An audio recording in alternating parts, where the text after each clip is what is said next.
জাহান্নামী যারা থাকবে তারা আফসোস করবে, বলবে আল্লাহ দুনিয়াতে থাকি বুঝি নাই রে মালিক, জাহান্নামের আযাবটা বড় যে এত কঠিন।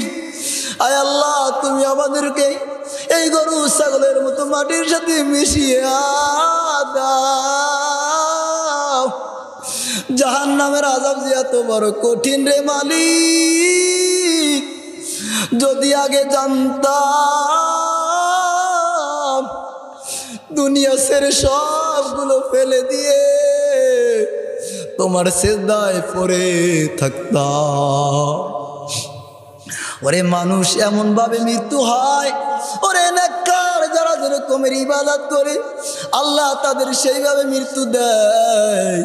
আল্লাহ তাআলা বান্দাদেরকে দোয়া শিখিয়ে দিয়েছে, বান্দা তুমি বিপদ থেকে মুক্তি হও, ও আল্লাহ এমন মৃত্যু দিও না, এমন মৃত্যু দিও না। রোড অ্যাক্সিডেন্ট হয়ে কত মানুষ মারা যায়, তাকিয়ে দেখো খবর নাও, কত মানুষ রোড অ্যাক্সিডেন্ট করে মারা যায়, কত মানুষ গাছ থেকেও পড়ে মারা যায়। ওরে তখন তো কালিমা নসিব হয় না, এমন মৃত্যু আল্লাহ তুমি আমাদেরকে দিও না। এই মৃত্যুর দিকে তাকিয়ে আমরা যখন তাকাই রোড অ্যাক্সিডেন্ট করে মানুষ মারা যায়, যদি তাকি আমিও তো এরকম হতে পারি, যদি আমি আমার দিকে তাকাই আমি আল্লাহকে তো বলতে পারি না, ওই মালিককে চেনার চেষ্টা করি। এমন মৃত্যু আল্লাহর কাছে চাও, আল্লাহ মৃত্যুর সময় আমার তাসবিহ অবস্থায় মৃত্যু দাও, আল্লাহ এমন মৃত্যু দাও কোরআন তেলাওয়াত অবস্থায় মৃত্যু দাও। আল্লাহ কোরআন তেলাওয়াত করতে পারি না, আল্লাহ জিকির অবস্থায় আমাকে মৃত্যু দান করো, আল্লাহ আমাকে সিজদা অবস্থায় মৃত্যু দান করো, ও আল্লাহ আমাকে রুকু অবস্থায় মৃত্যু দান করো, ও আল্লাহ আমাকে উযু অবস্থায় মৃত্যু দান করো। আল্লাহর কাছে ফরিয়াদ করা। ওরে আল্লাহ তো দোয়া শিখিয়ে দিচ্ছে, তুমি রোড অ্যাক্সিডেন্ট হবে না, তুমি এই দোয়া পড়ো সকাল সন্ধ্যা। যেই ব্যক্তি 3 বার এই দোয়া পড়বে, বিসমিল্লাহিল্লাযী লা ইয়াদুররু মা ইসমিহি শাইউন ফিল আরদি ওয়ালা ফিস সামাই ওয়া হুয়াস সামিউল আলীম, যেই ব্যক্তি সকাল ও সন্ধ্যা এই দোয়া 3 বার পড়বে, আল্লাহ তাআলা রব্বুল আলামিন তার সমস্ত বিপদ থেকে মুক্তি করবে। ওরে জেনে আসর করবে, আরে শয়তানে তোমাকে আসর করবে। আল্লাহ তাআলা শিখাইতেছে সূরা ইখলাস, সূরা ফালাক, সূরা নাস, সূরা কাফিরুন কইরা তোমার শরীরে ফু দাও, তোমাকে আর শয়তান আসর করবে না। ওরে তুমি ভয় পাও, রাস্তায় তুমি যখন চলতেছো গাড়িতে উঠবা, ওরে দোয়া পড়ে গাড়িতে উঠে যাও, তোমার কোনো আর ভয় নাই। এরপরে আমরা কত ঘটনা দুর্ঘটনা দেখি, রোড অ্যাক্সিডেন্ট করে মানুষ মারা যায়, এরপরে আমি আমার মালিক রে চিনি না। কত মানুষ দেখা লাগবে না, আমার মা চলে গেছে, ওরে আমার বাবাও চলে গেছে, আমার দাদাও চলে গেছে, আমার দাদিও চলে গেছে, আমার ভাইও চলে গেছে, আমার বোনও চলে গেছে, ওরে আমিও চলে যাব। আমার মা নাই, আমার বাবা নাই, আমার দাদা নাই, আমার দাদিও নাই, কিন্তু আমার একটাবার চিন্তা হয় না আমারও মরতে হবে। যেই ব্যক্তির শরীরের মধ্যে, যেই ব্যক্তির অন্তরের মধ্যে এই কথা ফিট করবে, এই কথা ধারণ করবে, আমার মা চলে গেছে, আমার বাবাও চলে গেছে, বলে আমার দাদিও চলে গেছে, আমার দাদাও চলে গেছে, ওরে আমারও মৃত্যু হবে, এই কথা যার অন্তরের মধ্যে গাঁথতে পারবে, ওই ব্যক্তি আল্লাহকে না চিনে পারে না। বড় কঠিন। ওরে জাহান্নামের আযাব এত মারাত্মক আযাব, ওরে কবরের 2 পাশ থেকে এমন চাপা দিবে, ওরে তুমি কল্পনাও করতে পারো না। কবরের আযাব কেউ দেখে না, 2 চোখে দেখতো। ওরে যেই কবরে আযাব হয়, ওরে গরু বাঁধিয়া দেখিও কবরের সাথে যাবা, গরু যখন ওই কবরে আযাব হয়, গরু ছোটাছুটি করে, তারা আযাব দেখতে পায়, কিন্তু আমরা দেখতে পাই না। কবরের আযাব যদি মানুষ দেখতে পারতো, দুনিয়ার সব কিছু ফেলাই দিয়ে আল্লাহর সিজদায় পড়ে থাকতো। ওরে দুনিয়ার চিন্তা ফিকির সবগুলো ফেলে দিত, আল্লাহর সিজদায় পড়ে থাকতো। যেই মালিক আমাকে খাওয়ায়, যেই মালিক আমাকে পালে, ওই মালিককে আমি একটা বারো ডাকি না। দিন থেকে বড় দূরে, ওরে গুনাহ করি, গুনাহ করি। ওই দিন গেলাম প্রোগ্রাম থেকে আসার সময় যখন রাত 11টা বাজে, আমি প্রোগ্রাম থেকে আসতেছি, এমন সময় দেখতেছি রাস্তার মধ্যে অনেকগুলা বিবাহ। কি ভাই? বিবাহ। অনেকগুলা গেট করা হয়েছে। কি করা হয়েছে? কথা বলেন, আপনারা কি কথা বুঝেন না? কথা বুঝে আসে? কথা বুঝেন? তাহলে কথা বলতে হবে, সময় শেষ। প্রোগ্রাম শেষ করে আসতেছিলাম, রাস্তার মধ্যে দেখি যে বহু জায়গা গেট করা হয়েছে বিবাহের জন্য। অনেক জায়গায় দেখলাম গান হয়। কি গান? অনেক জায়গা হয় না। ওরে তোমার সন্তানকে গুনাহ থেকে বাঁচাবার জন্য তোমার সন্তানকে বিবাহ দাও। তোমার সন্তানকে কি একদম আবার শুরু করে দিন কথার মধ্যে। তোমার সন্তানকে গুনাহ থেকে বাঁচাবার জন্য তোমার সন্তানকে বিবাহ দিবা, কিন্তু প্রথম গলত। আরে ছোট সন্তানকে বিবাহ দিবে বলে হুজুর, ছোট বাচ্চাদেরকে বিবাহ দেবা কেন? আরে রাসূল আকরাম সাল্লাল্লাহু আলাইহি ওয়া আলিহি ওয়াসাল্লাম 6 বছর বয়সে, খাদিজা 6 বছর বয়সে আয়েশা সিদ্দিকা রাদিয়াল্লাহু তাআলা আনহাকে রাসূল আকরাম সাল্লাল্লাহু আলাইহি ওয়াসাল্লাম বিবাহ করেছিলেন। 9 বছর বয়সে তার বাড়িতে নিয়ে এসেছিলেন কিনা কথা বলেন। আর কথা বলেন না। এখন বলে হুজুর এর বয়স কমে, ছেলের বয়স কমে, ছেলেকে বিবাহ দেব। ইনকামটা কি করে তাকে বিবাহ দেব? ইনকামের সোর্স তৈরি করেন। ছোট মেয়ে সংসারে কিছু বুঝে না, ওকে বিবাহ কেন দিব? ওরে ছোট মেয়ে বিবাহ দিবা কেন দিবা? শোনো, তুমি তার সংসারে কাজ করার জন্য ছোট মেয়েকে বিবাহ দিবা না। ছোট মেয়েকে এই জন্য বিবাহ দিবা যে ওই ছোট মেয়ে গুনাহ থেকে বেঁচে থাকবে, গুনাহ থেকে বাঁচবে। ওর যখন বয়স হবে, সংসারে সব কিছু বুঝবে, তখন তার হাতে সংসার বুঝিয়ে দিবা, তার আগে না। কিন্তু গুনাহ থেকে বাঁচবার জন্য তাকে আগে বিবাহ দাও। আরে তোমরা পাস করেছো 18 বছরের আইন, 18 বছরের আগে যদি কি করে মেয়ে বিবাহ দেয় তাহলে তার নামে মামলা হয়ে যায়।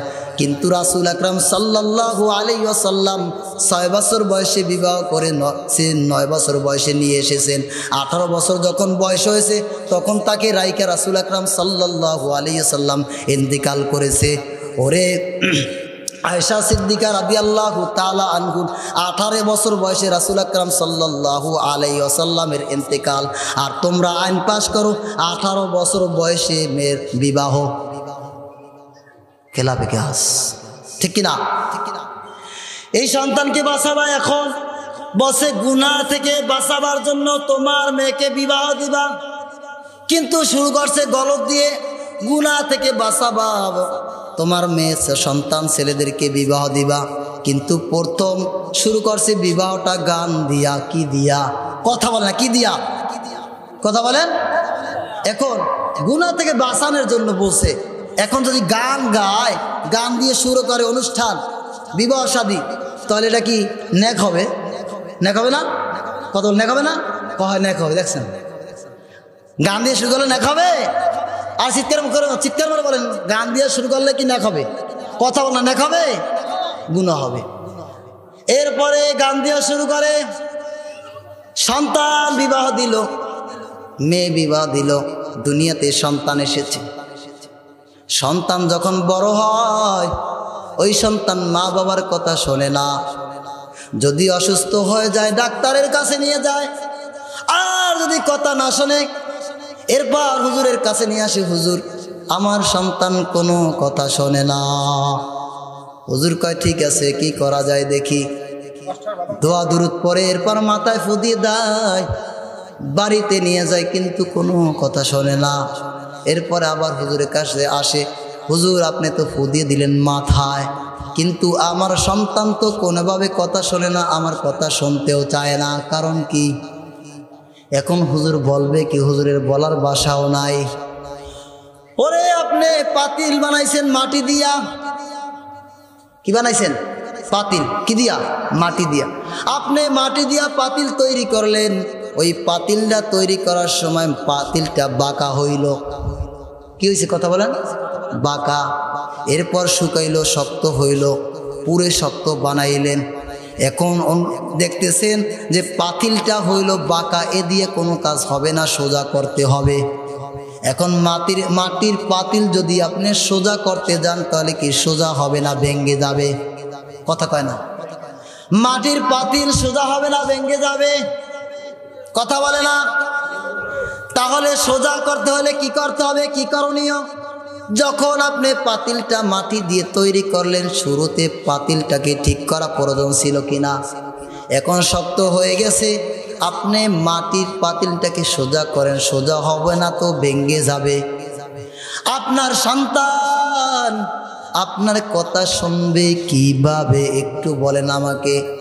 আপনি যখন বিবাহ দেন, আপনি গানের অনুষ্ঠান করেছেন, কিন্তু হেফজখানা থেকে নিয়ে বা ইসলামী সঙ্গীত শিল্পী নিয়ে কি আপনি অনুষ্ঠান করছেন?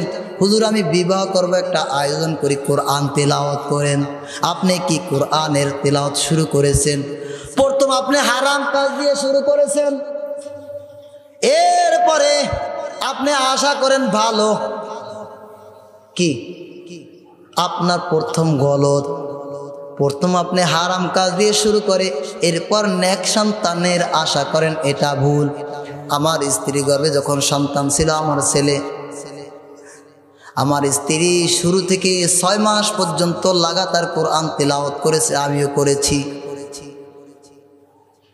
এরপরে তার শুধু ক্ষয় নাই, আমিও করি নাই, তার শুধু ক্ষয় নাই, পারে নাই। যেই ব্যক্তি তার স্ত্রীর গর্ভে সন্তান থাকবে, যেই মহিলার গর্ভে সন্তান থাকবে আর কোরআন তেলাওয়াত করবে, আর যে ব্যক্তি বিবাহ করবে তার শুরুটা যদি কোরআন থেকে হয়, ওই ঘরে আল্লাহ তাআলা আল্লাহওয়ালা পয়দা করে দেবে। আমরা কি করি? সমাজের মধ্যে গান দিয়ে শুরু করে, এরপরে আমিও গান শুনি, আমার বিবিও গান শোনে। এরপরে সমাজের মধ্যে কি হয়? অনুষ্ঠান হয়। কথা বলে না? কি হয়? অনুষ্ঠান হয়। মেয়েকে নিয়ে আসে, ওদিকে বাবি, ওদিকে চাচি, ওদিকে খালা, ওদিকে মাই ও মা, ওদিকে বোন, ওদিকে বেআইন, সবাই মিলে উঠোনের মাঝখানে নামিয়ে গোসল করায়। মনে হয় জানি আখির গোসল করাই দিতেছে, জীবনে গোসল করে নাই। আরে ভাইয়ের সামনে তো, স্বাস্থ্য ভাইয়ের সামনে স্বাস্থ্য বোনের পর্দা করা ফরজ, বাবির সামনে দেওরের পর্দা করা তো ফরজ, কিন্তু তুমি উঠানে নামাইয়া গোসল করাইতেছো, হারাম কাজ করো। আর হারাম কাজ করিয়া তুমি আরামের আশা করো, কখনো আরাম হবে না। ওই সন্তান দ্বারা তুমি ভালো কিছু পৌঁছাও, ভালো কিছু তোমার আশা পূর্ণ হবে না। যেই সন্তান হারাম কাজের মধ্যে লিপ্ত করে দুনিয়াতে আসবে, ওই শয়তান দিয়া তোমার বেইজ্জতি হওয়া ছাড়া কোনো রাস্তা থাকবে না। উঠানে নামাই গান দেয়, কি গান দেয় কিনা কথা বলেন, আরে কথা বলেন। এরপরে গোসল করায় সবাই মিলে। একটা পুরুষ মানুষ, তার কাছে পর্দা করা ফরজ, বাবির পর্দা করা ফরজ, মামাতো বোনের পর্দা করা ফরজ, খালাতো বোনের পর্দা করা ফরজ, শালির পর্দা করা ফরজ, কিন্তু সবাই মিলে গোসল দেয়। চাষিরও পর্দা করা ফরজ, কিন্তু কি করে? সবাই মিলে গোসল দেয়। এরপরে বউ যখন বাড়িতে নিয়ে আসে, আমাদের দেশে একটা আছে, এখনো চালু আছে যে নীতি, বাড়িতে যখন বউ নিয়ে আসবে এরপরে একটা কুলা রাখবে। কি রাখবে? কুলা। কুলার মধ্যে কতগুলা ধান রাখবে, এরপরে ওইখানে কতগুলা ঘাস রাখবে, আরও কি কি জানি রাখে। নতুন বউ ঘরে উঠাবার সময় এইগুলা সামনে ধরে, এইগুলো ধরে কি না? এইগুলো হয়েছে ইহুদি নাসারার কালচার এগুলা পালন করে মুসলমান। কারা পালন করে? কারা পালন করে? কারা পালন করে ভাই? ইহুদি নাসারা। এই কালচারগুলো আমাদের মুসলমানের মধ্যে আমরা ফিট করছি এবং আমরা মনে করি এর মধ্যে বরকত রয়েছে, ভালো মন্দ রয়েছে। এই ধানের, এই ঘাসের কোনো শক্তি আছে ভাই? কোনো শক্তি আছে? ভালো মন্দ কোনো শক্তি আছে? জাহিলি যুগে কি করতেন? মূর্তির সামনে দাঁড়িয়ে তারা প্রার্থনা করতেন। এরপরে তার পিছনে একটা বৃদ্ধা মহিলা দাঁড় করে রাখতেন। এরপরে তারা যখন প্রার্থনা করতেন, কি বলবো আপনাদেরকে, আপনার জাহিলি যুগে একটা বৃদ্ধ মহিলা ওই মূর্তির পিছনে দাঁড় করে রাখতেন। এখন তারা যেগুলো চাইতো, চাওয়া পাওয়া যা তাদের কাছে ছিল, তখন সরাসরি মূর্তি বলতেন না। কি বলতেন না? মূর্তি বলতেন না। ওই বৃদ্ধা মহিলা যে পিছনে থাকতো তার মনের ভিতরে জল্পনা কল্পনা ওই মূর্তি তুলে ধরতেন। এইটা ছিল তাদের আকীদা। এরপরে ওই মহিলা সবগুলো তাদের কাছে বলতেন, তারা সেইভাবে পালন করতেন। এইটা ছিল তাদের একটা ধারণা, তাদের একটা খেয়াল। কিন্তু আসলে মূর্তির কোনো কি শক্তি আছে বলেন? কোনো শক্তি আছে? নাই, কোনো শক্তি নাই। অতএব মূর্তির যারা ইবাদত করে, এগুলা তারা ইবাদত করে একবারে বেহুদা। এর কোনো ভিত্তি নাই, এর কোনো শক্তি নাই, এর কোনো পাওয়ার নাই। তো এই মূর্তির যেভাবে ইবাদত করে, তারা তাকে যেভাবে বিশ্বাস করে নিয়েছে, সামনে খাড়া করে তারা খোদা হিসাবে মানে, ঠিক তদরূপ যারা মুসলমান এইভাবে পালন করে, যখন নতুন বউ ঘরে নিয়ে আসে, এবার ধান ঘাস সামনে এই কুলা দিয়ে সামনে যখন ঘরে এই ধানের এই আপনার ঘাসের কোনো ক্ষমতা আছে বলেন? এগুলা কুফরি, এগুলা শিরক, এগুলা বিশ্বাস করা যাবে না। এগুলা কি করা যাবে না? বিশ্বাস করা যাবে না। এগুলা থেকে আমাদেরকে বাঁচতে হবে। আমাদের সন্তানদেরকে নেককার সন্তান যদি আমরা পাইতে চাই, তাহলে আমাদেরকে গুনাহ থেকে আগে বাঁচতে হবে। গুনাহর যতগুলো রাস্তা আছে সব রাস্তাগুলোকে বন্ধ করে দিতে হবে। এরপরে নেক আমল করতে হবে। যখন আমি নেক আমল করব, তখন আশা করা যায় যে ভালো কিছু হবে। আপনি লাগাবেন বড়ই, লাগিয়ে আশা করবেন কিসের? চালতার। হ্যাঁ, আপনি লাগাবেন কি? চালতে গাছ, আশা করবেন বড়ই হবে? হবে না। বাঁশের গোড়াতে কি জ্বালায়? বাঁশ জ্বালায়। গুনাহ করতে করতে যখন দিলটা কালি হয়ে যায়, কলবটা নষ্ট হয়ে যায়, অন্তরটা পচে যায়, তখন তার সন্তানটাও ওইভাবে দুনিয়াতে আসে। আপনি দেখেন, যাদের সন্তান মানুষ হয়েছে, কোরআনের হাফেজ হয়েছে, আলেম হয়েছে, অবশ্যই তার বাবা এবং মার তার পিছনে অবশ্যই তার নেক আমল রয়েছে। তার ওয়ারিসদের মধ্যে যে কোনো একজন এমন রয়েছে যে এমন কাজ করছে যার দ্বারা নেক সন্তান দুনিয়াতে এসেছে। আর যদি তার খারাপ আমল থাকে, তাহলে দুনিয়াতে নেককার সন্তান আসবে না। আমার খুব আফসোস লাগে এবং কষ্টও লাগে, আমার খুব ব্যথা লাগে। আমাকে কে কীরকমের জানেন, কীরকম ভালোবাসেন, সেটা কোনো বিষয় না। আমি চাই আমার এলাকার থেকে, এটা আমার ব্যথা, আমি বাস্তব বলছি, দেখানোর জন্য না, প্রশংসা পাওয়ার জন্য না। আলেম হিসাবে রাসূল আকরাম সাল্লাল্লাহু আলাইহি সাল্লামের উম্মতের জন্য অনেক ব্যথা, অনেক দরদ ছিল। এবং রাসূল আকরাম সাল্লাল্লাহু আলাইহি সাল্লাম যখন দুনিয়া ত্যাগ করবেন, তখন কান্না করেছিলেন। তখন জিজ্ঞাসা করছিলেন ফাতেমা রাদিয়াল্লাহু তাআলা আনহা, আব্বা আপনি কান্না করেন কেন? তা সাহাবীরা জিজ্ঞেস করছেন, আপনি কান্না করেন কেন? পরিবারের জন্য। বলে, না, আমার উম্মতের জন্য। পরিবারের জন্য কান্না করে নাই। কার জন্য কান্না করছে?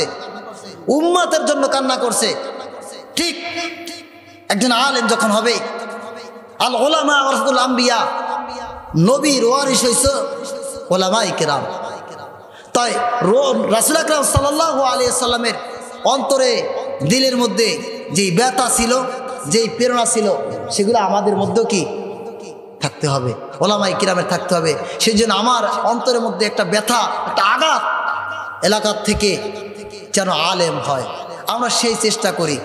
আমাকে না দেখেন, আমাকে যেভাবে দেখেন দেখেন সেটা বিষয়, কিন্তু আপনি আমাকে যেভাবে দেখেন না কেন, আপনার সন্তান, আপনার নাতি, আপনার আত্মীয় স্বজনকে একজন আলেম তৈরি করার জন্য চেষ্টা করেন। এইটি আমার জন্য স্বার্থ, এটা আমার এলাকার জন্য স্বার্থ। কিন্তু সব এলাকার মধ্যে ওলামায়ে কেরাম আছেন, হাফেজ আছেন। আচ্ছা ঠিক আছে, এই জন্য শেষ করছি, সবদা নামাজ চলছে। আপনাদের কাছে আহ্বান, আপনার সন্তানকে না পারেন, আপনার হাতে এলাকাবাসী যারা আছে, আপনি প্রয়োজন হয় বুদ্ধি দিয়ে, শ্রম দিয়ে, অর্থ দিয়ে চেষ্টা করবেন যেন একটা সন্তান মানুষ হয়। আল্লাহ তাআলা আমাদেরকে আমল করা তৌফিক দান করুক। ওয়া আখিরু দাওয়ানা আলহামদুলিল্লাহি রাব্বিল আলামিন।